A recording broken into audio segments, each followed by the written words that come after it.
Yeah, soldiers, the Anime Stage coming to another video, and this is What If Deku Had Gambit Powers, Part 2. And yep, so I'm going to go over the train arc and describe what Deku and Bakugo are going to be working on. If you haven't seen if you want an explanation on that, click on the link of part 1 in the description down below. And yeah, so let's talk about this train arc. So Deku and Bakugo are probably going to be trained a little bit. So unlike some of my other train arcs I've done so far, it always the contingency of them working on something known as One for All. And yeah, I think, and that's always based off that contingency. But since it's Bakugo and Deku training with each other and not with someone like All Might, it's gonna be a lot different compared to that. So how strong will Deku be able to get this time around? Well, Deku will probably be able to have increase in molecular charges. He'll improve very physically, and I think, and he definitely have just overall improvement on all of his abilities. Bakugo is a different story. So Bakugo is probably going to improve in terms of techniques. He's probably going to get Howard Star Impact a little bit early, and I want to give him a full body explosion. To the point where he releases all the energy within his body, in his sweat glands, and he releases it in a full body explosion, and it's a very mass area effect in terms of an attack. So you know, that's pretty interesting. I was thinking of some other stuff I wanted to do with Deku and Bakugo. They get a bit of training done in some martial arts. I think Deku would be nice enough to teach Bakugo with martial arts style. Of a couple of martial art styles that he knows, and Bakugo would be like, okay, fine, whatever. But this is going to increase the relationship between the two a little bit earlier on.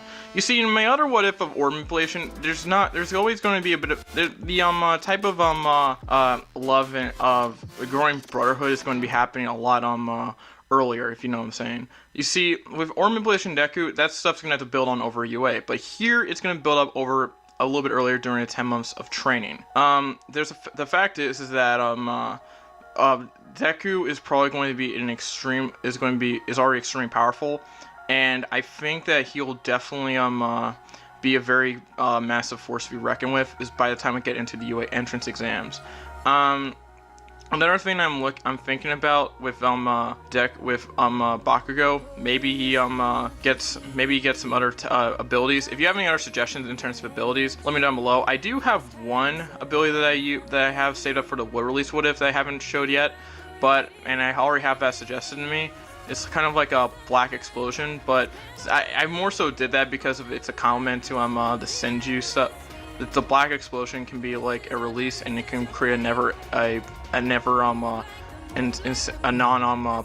fire that never goes out. Sorry, it was hard for me to put that out there in terms of getting it out of my mouth, but you know, that's something that is there. Bakugo. So in terms of Deku is now the other question right now is how strong are these two? Well, they're definitely going to be ahead above a lot of guys at UA. They're going to be pretty strong in various ways. I think I would probably rank Deku as the strongest student at UA at this point, because Gambit's powers, they're extremely OP. They are really OP, and Bakugo just already has a very powerful quirk, and he's getting all this attached to him. Like, it's crazy to me. It's just ludicrous. So let's just go into a little bit of within the couple months as we go into this train arc. Deku's walking around, and he happens to meet he sees a boy with red hair. And Deku is probably just sitting around. And the guy with red hair comes up to him and says, "Hey, what's your name?" And then Deku says, "My name is Izuku Midoriya. What's your name?" And then the red-haired boy says, "My name is Kirishima." And Deku says, "Interesting.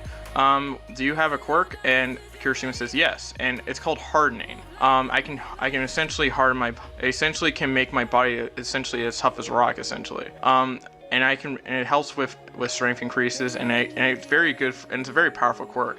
And then Deku says, "That's pretty interesting. I have something called molecular acceleration. You see these playing cards?" And then Kirishima says, "Yep. So what I can do with my quirk is I can charge these into a bit of a explosive type of burst, and into any object. But how long it charges depends on the size of the object. So I can just do something like this." And then Deku just throws a card out, and then it just makes a little small flashbang up in the air. And then people kind of get a little bit surprised. And then Deku says, "Well, probably wasn't a great demonstration right then and there." And then Kirishima says, "Well, yeah, but your quirk's kind of powerful." And Deku says, "Well, thank you." And then Kirishima says, "Hey, do you want to? I can show. Hey, want to see you stronger than the other one?" And then Deku says, "Okay, sure."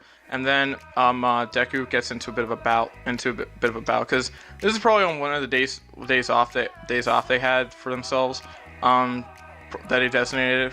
So they have like a day off, and Deku just happens to meet Kirishima on this day off. So the two battle. Kirishima tries to strike Deku. Deku dodges pretty easily. Deku throws a card. Kirishima tries to dodge, but gets hit by the explosion a little bit. He takes a bit of damage. Kirishima says, "Dang, those cards are powerful." And then Deku says, "You haven't seen anything yet." And then Deku uses his puts the energy into his staff. And then Kirishima tries to smash. And then Deku realizes his quirk is strong. That hardening ability is incredible. But Deku then puts a strike to Kirishima, and then Kirishima feels the damage there. Dang, and then Kirishima says, "Dang, I don't know if I can. You're pretty powerful." Deku says, I'm trained in martial arts, and I'm a bow master. Do you think you can beat me?" And then Kirishima says, "Well, I'll see. I'll go down trying." And then Kirishima tries to strike again, but then Deku strikes him down with his staff, and then he throws a card, and then he throws a card at him just for the overkill, just for the explosion, and then Kirishima is knocked out, and is kind of down on the ground with his quirk off. And then Deku says, "You okay?" And then Kirishima says, "Dang, you're powerful." And then Deku says, "Thank you." And then Deku says, "I wonder if he could be the one who can inherit One for All. He seems like a decent person enough," as Deku thinks to himself. He could probably be extremely powerful. And yeah, I'm giving the One for All ability to Kirishima. Why? Well, when I made this, it was around his time, a couple days before. It was like it was birthday on October 2nd. So very happy, very belated birthday, Kirishima. But for your birthday, you get One for All. Have a nice night. So how this would probably work is that Deku sees a good amount of virtue in Kirishima that he might be able to become One for All, and then Kirishima will eventually probably get the quirk at some time during his time of UA. So that's something I just wanted to establish but right now at this point in this arc, Kirishima and him are good friends at this point. And then so there's going to be around 10 months around 10, let's just say 9 months and 26 days. So it's like 4 days before the actual UA entrance exam. Bakugo and Deku are training, and Deku says, "You got a lot stronger, Bakugo." And then Bakugo says, "You too, I guess." And then Deku says, I am kind of in a different league than a lot of other heroes." And then Baku just gets a little bit angry, throws an explosion. Deku dodges, and then Deku strikes him down with a card. "Come on, temper, what have we talked about?" And then Baku says, "And whatever. You gotta do better than that, Kakchan." And then Baku says, "You haven't called me that in a while." And then Deku says, I guess. And then Deku says, "Well, I hope you're ready for these exams." And then Bakugo just grins and says, "You're not going, I'm ready, you better be ready for them." And then Deku says, "Whatever, I'm definitely getting into UA." And then Bakugo gets a little bit angry and says, "I'm getting into UA." And then Deku says, "Oh yeah, as it goes back and forth. And then we get into the UA entrance exam arc right in the next part. So the like goal for this one is 20 likes, and if we hit 20 likes on Friday, I will release part 3 of the part 2. It's part 2 the first what if Kushina and Makoto were sisters, so I haven't updated that in a while. And if that were to, and also if we also hit, and also as another award, I will do the I'll do this what if again next week. And yeah, that should be pretty cool. On Wednesday, I will release the what if I've been hyping up for a long time, and I will also be, and on today probably, since this is Sunday, I'm recording this, and I'm going to put this out on Monday. If you haven't seen it, there's going to be a Dragon Ball video on how I would have done Gohan's time skip, so that's pretty good. And in terms of other announcements, I'm going to be doing I think I'm going to go into Hellspring Ultimate what ifs, because no, it's Hellsing, sorry, Hellsing Ultimate what ifs, and combine elements from the show into my other what ifs. And I also am thinking about doing Code Geass, Gurren Lagann, and Drifters what ifs. Drifters if I like it, but Gurren Lagann and Code Geass are definites. And I also want to do other shonen, so maybe I'm thinking between like Hunter x Hunter, Gintama, maybe I guess JoJo. I don't know. I don't know. I have a couple of options, but I just don't know which one to pick. But I have a bit of knowledge on those shows. I think I'm definitely might do Hunter x Hunter. I'm really leaning towards Gintama as well. But you know, whatever. I also think about Black Clover too. But you know, I'll let you guys know about that. So yeah, that's about it. Make sure to like, comment, subscribe, hit that like goal. It's again 20 likes for what if Kushina and Makoto were sisters on Friday. And a new video on next week on and for another part updated next week. So that should be pretty cool. If you like, make sure to also make sure to subscribe, share the video, and this has been Anime Sage signing out. Peace, you're hot.